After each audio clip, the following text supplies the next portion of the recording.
السلام عليكم ورحمة الله وبركاته. اللهم صل وسلم وبارك على سيدنا محمد وعلى آله وصحبه أجمعين. مساء الفل، مساء العنبر على أحلى متابعين في الدنيا. وحشتوني، ازيكم عاملين ايه؟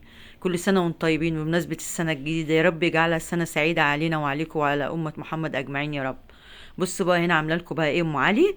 بصوا الجمال بقى بتاعها، بتعبر عن نفسها يا جماعه.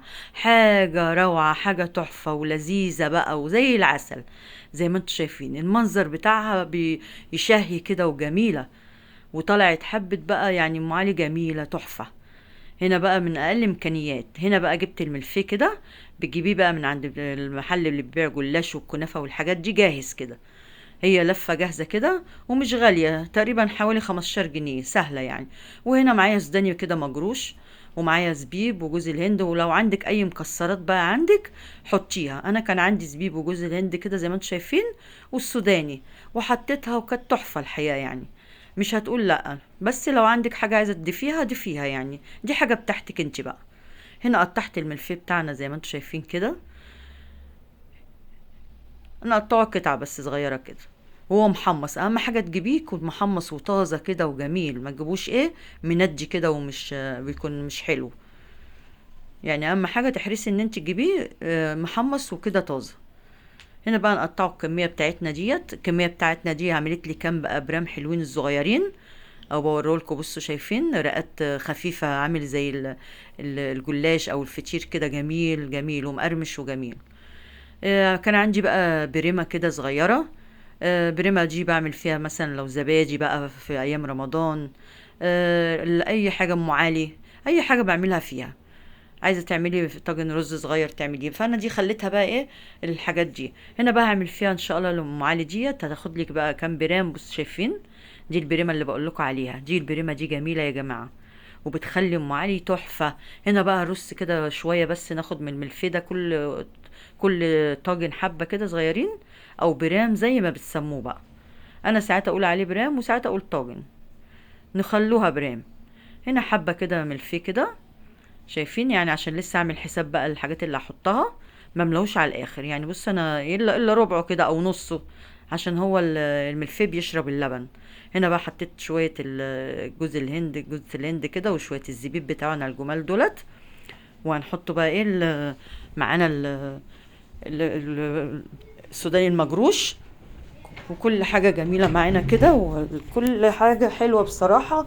وأعطاني طعم روعة، روعة وتحفة، زي ما انتوا شايفين كده. ايه رأيكم بقى في الجمال ده؟ زي ما احنا ماشيين كده، كل الطريقة بتاعتنا، كل البريمة كده هنعملوها بنفس الطريقة. وما تكلفتش حاجة يعني، زي ما قلت لك كده، لو عندك زبيب وعندك جوز الهند، ولو عندك لو هتجيبي بس الملفيه، ولو عندك لبن او هتشتري لبن يعني برضو، بس انت هتجيبي ده لو اشتريتي البرام ده من بره او الطاجن ده من بره. شوفي بكام بقى، يعني هتشتريه بكام. هو باين في الكاميرا صغير، بس هو يعني حلو معقول يعني، ممكن يكفي نفرين كمان. شايفين المنظر؟ هنا بقى حطيت برضو لرشيت تاني جوز هند كده، جوز الهند معانا رقة ورقة كده يعني، حطي ممكن في القعر وفي الفوق كده وفي النص، زي ما انتي تحبي بقى. دي حاجة بتاعتك بقى، وعايزة تزودي اي حاجة زي ما قلت لك كده زوديها. هنا بحط تاني بقى كده ايه زبيب من فوق كده.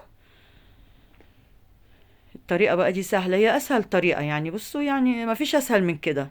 اي واحدة داخلة المطبخ جديد، اي واحدة متجوزة جديد، عروسة جديدة كده هتعملها، وبطريقة سهلة كده، وهتبقى تحفة. وفي الشتا ده بتدفي بقى، الحاجات دي بتدفي في الشتا.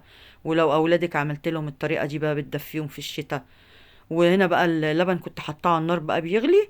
طبعا اللبن والزبدة بقى او سمنة بلدي، يعني اللي موجود عندك اعمليه، بس هي بالزبدة او السمنة البلدي بتدي طعم جميل. هنا بحط بقى حتة فوق الوش كده، عشان ايه تديني وش حلو كده اللي هو بيبان جميل دوت. والطعم بقى كل المكونات دي بقى بتشرب الزبدة او السمنة، وبتدي طعم تحفة وبتديني وش تحفة، زي ما انتوا هتشوفوا دلوقتي. هنا شايفين بحط قطعة كده من دي سمنة بلدي بقري، او زبدة زي ما بقولك، اي من المادة الدهنية اللي موجودة عندك. هنا بقى كان معايا ايه كيلو من اللبن كده، وحطيت عليه بقى السكر بتاعه، حليته وحطيت فانيليا عليه.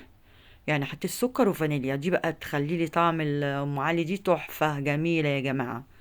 الريحة بقى كانت قلبة الدنيا. زي ما انتم شايفين انا بدوب بقى الفانيليا والسكر معانا كده. طبعا انا على التحلية دي بتاعتك انتي. لو بتحبيها الحاجة مسكرة قوي زودي السكر، ما تحبهاش مسكرة قوي اظبطيه. هنا بقى نحط كده زي ما انتم شايفين عشان هو بيشرب معانا. هنا هكمل بقى لبن. انا حطيت بس يا دوبك الكيلو طلع على قد الاربع بريمة دولت، وغليت لبن تاني وكملت تاني. هنا بقى معايا بقى التكاية الجميلة بقى. لو عندك كريمة او عندك قشطة بقى حطي بقى. دي كان عندي قشطة حطيتها بقى زي ما انتم شايفين مع معلقة حتة سمنة بلدي كده. خلت لي ام علي دي في حتة تانية، هتخليها لك في حتة تانية، حاجة من الآخر كده وجميلة. شايفين بقى هنا بعد ما خلصتهم هحطهم بقى في صينية طبعا كده، واحطهم في الفرن. ليه في صينية؟ عشان مش هحط برام برام كده صغير على الشبكة وبتاع. انت كده هتحطي في الصينيتين وتدخليهم الفرن عادي، مش هيجرى لهم حاجة يعني. هنا بقى بحطهم شوية كده ايه، اولع عليهم الفرن وبعدين اعمل لهم وش بس. يعني ايه، هي مش بتحتاج تولعي الفرن ياما عليها. هي بس يا دوبك اول ما تبتدي تغلي تعملي لها وش بس، ما فيش حاجة تاني. شايفين بقى هنا بوريها لكم. هنا بقى بعد ما طلعت ايه رأيكم بقى؟ ليه حق بقول لكم زي العسل، جميلة وتحفة ومنظرها بصراحة. اللي وصل معايا غير لغاية كده يا جماعة انتوا اللي هتكبروا قناة اكلات ماما ليلى، محدش هيكبرها الا انتوا بفضل ربنا ثم ليكم. وانا بشكركم اي حد دخل علق لي كتب لي كومنت حلو رفع من روحي المعنويه، او حط لايك او اشترك في القناه. قولوا لي بقى ايه رايكم في العسل ده يا جماعه اللي زيكم. وشكرا على حسن المتابعه.